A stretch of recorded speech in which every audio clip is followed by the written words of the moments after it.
Hi, thank you for joining me today. Lynda Lamp here.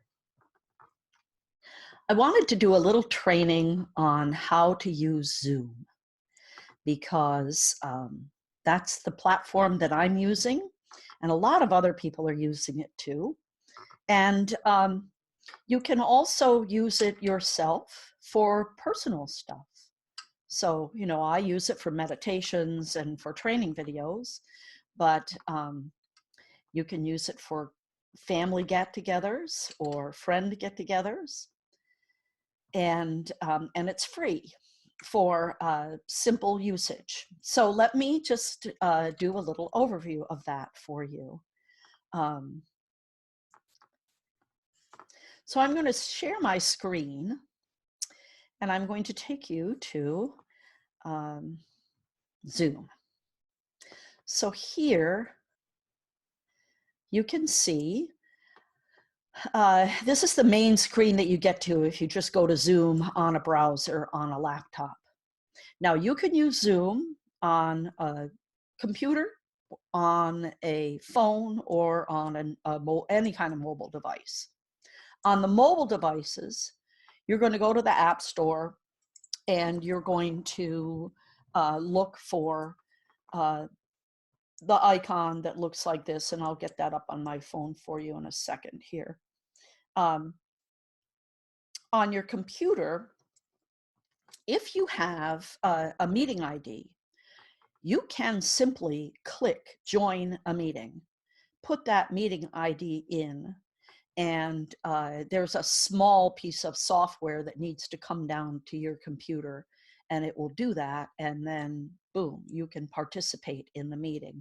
You don't actually, I believe, have to make an account.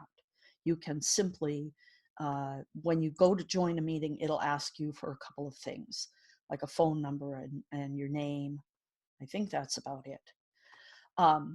You can also make an account to use with the free version.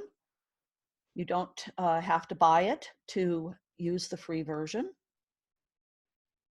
And having an account allows you then to schedule meetings and configure yourself. So for example, you can see here in the upper left-hand corner, my profile has a photograph headshot on it, so that when I am not on camera, instead of it just being a black screen with my name or a green round thing with the phone number and just the number, it will actually populate my field with my headshot.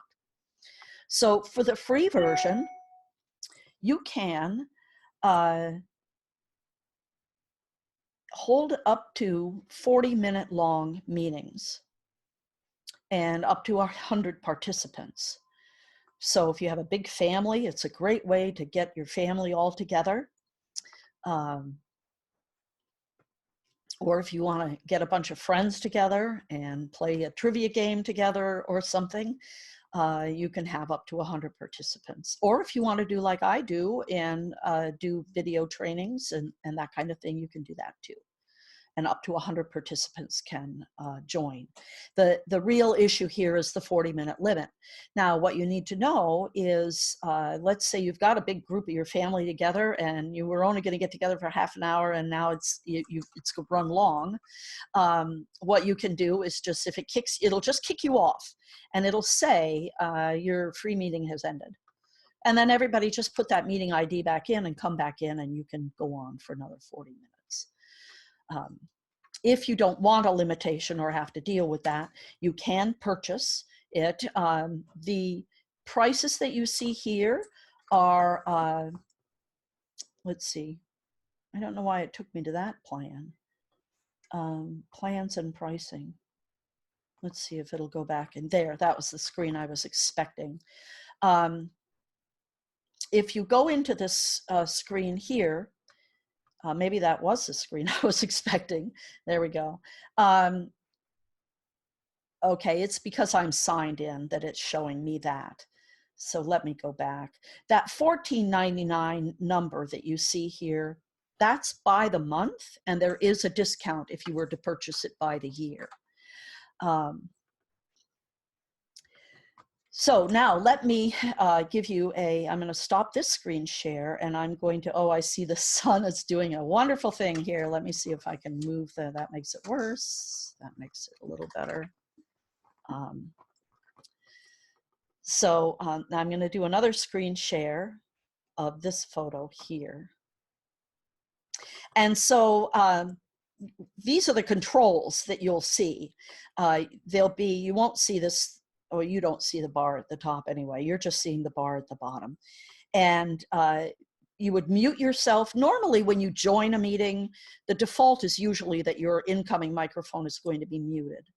So you can dial in to these meetings as well, and just use your phone, and you're using your dial pad.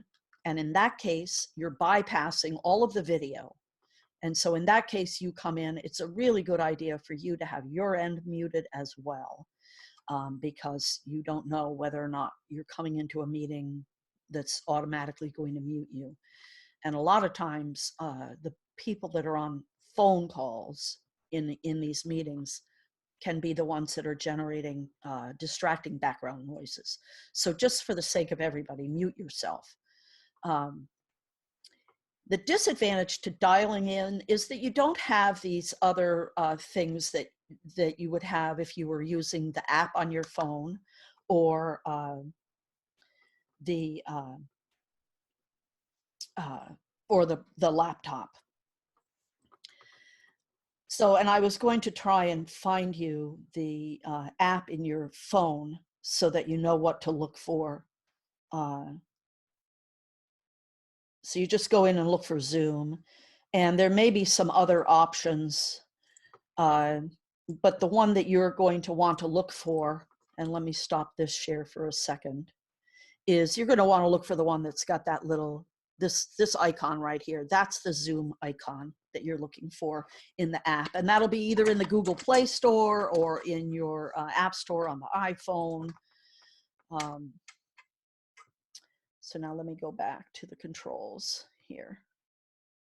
So at the bottom of the screen, when you're using one of the apps, either on the phone, it's going to be a little different on the phone, but all these things are still there and available to you. Mute, if you toggle that, it'll put a line through it and it'll turn your microphone off. And so for the most of the time, unless you're talking, that's how you should be. Now your host can control you too.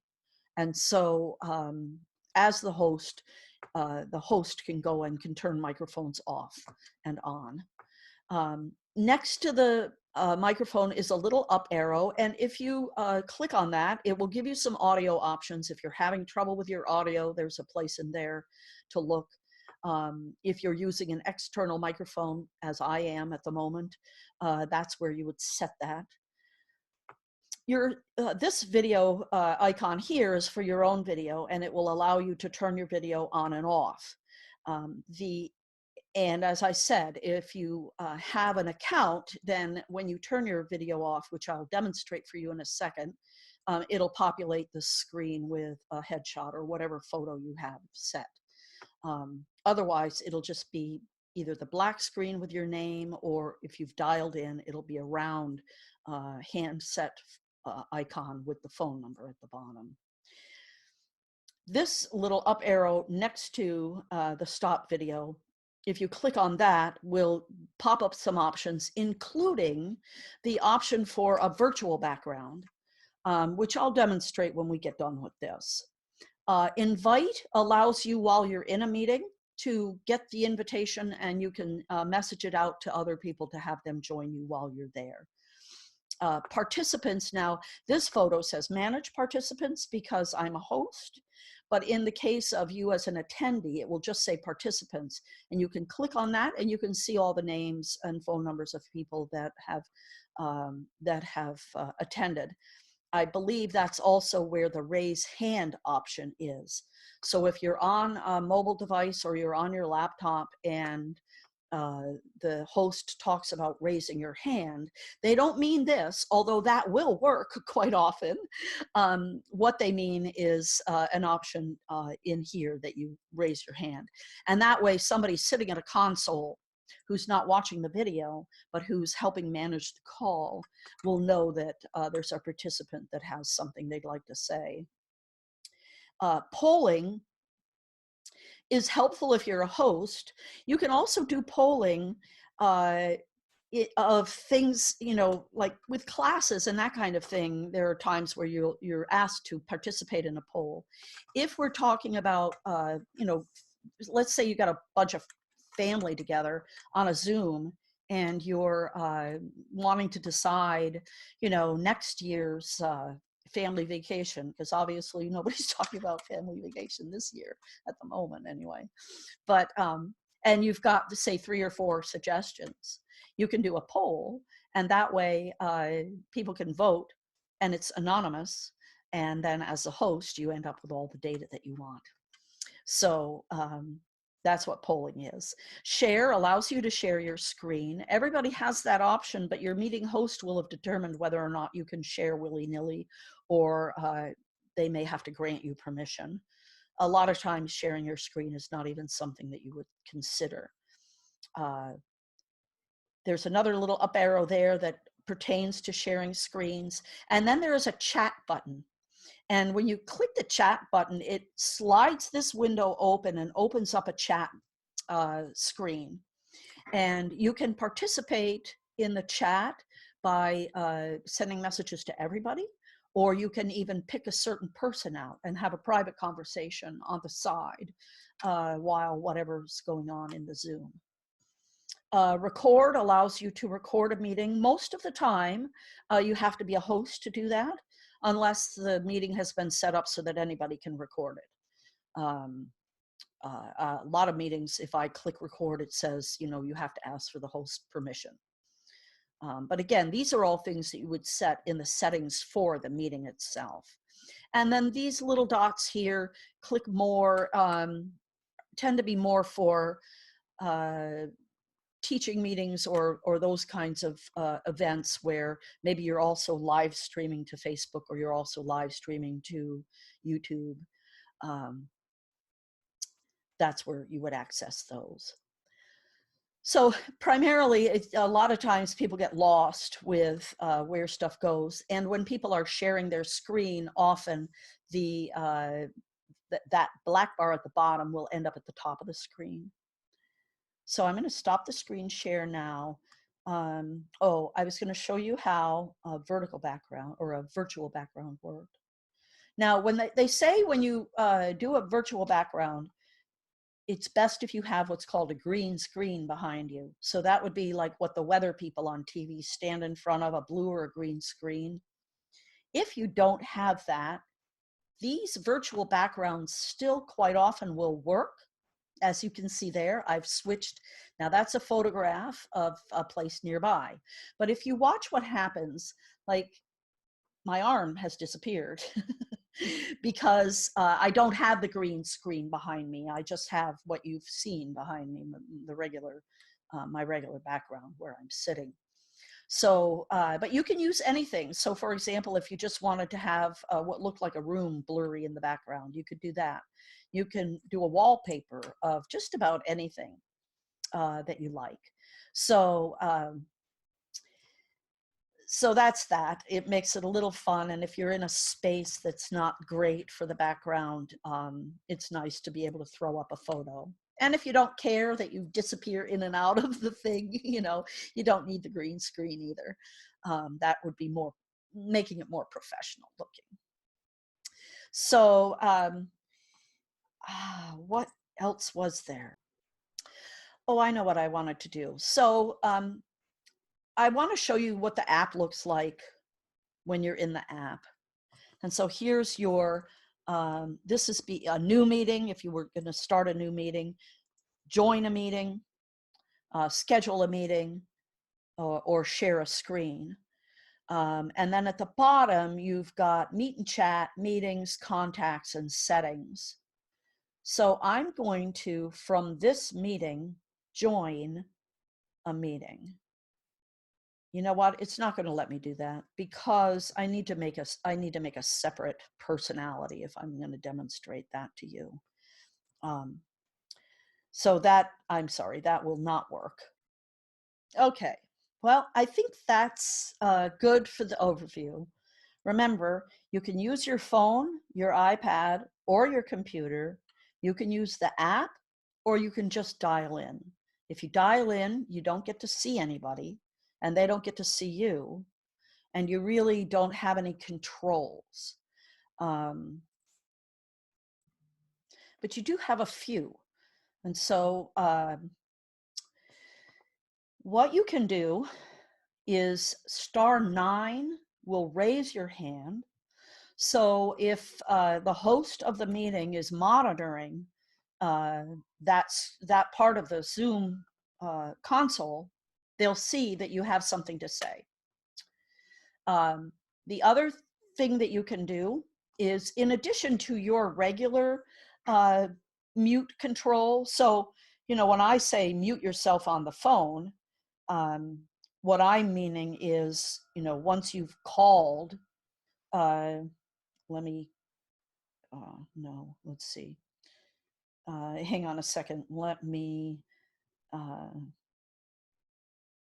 pick up a phone number. Okay. So you've got this mute right here where you can mute yourself and unmute yourself. Well, that's perfect. But if the host has you muted on their end, then after you've unmuted yourself, they still won't be able to hear you. And so if you're trying to get through and the host has not unmuted you, you can press *6, and that will, in the Zoom meeting, mute you and unmute you. So on your, on your dialed in meeting, when you're using Zoom in that way on your phone, there's 2 levels of mute. There's your phone is muted, and then you've been muted in the meeting. And I always, when I call in using my phone, I always mute myself because I don't know whether I've been muted in the meeting. And so I don't necessarily want my background noise bothering those folks that are already in the meeting. So I think that pretty much sums it up. It's a great tool. And like I said, it's free for up to 40 minutes at a time. And something like $120 for the year if you want, or maybe it's $150 for the year. Yeah, I think the rates have gone up a little, so it's $150 for a year, which again is not necessary to spend unless you want more controls, or you want to not deal with the 40-minute limit, or you want to have some, extra stuff that you configure in the system. So I hope you'll join me for some of my Zoom sessions, and I hope you'll use it as a tool during these trying times to get together with other people and do video chats and virtual hugs and all those kinds of things that we need to be doing. Do take care. Do keep your distance. And I will see you next time. Thank you so much for watching. Namaste and much love.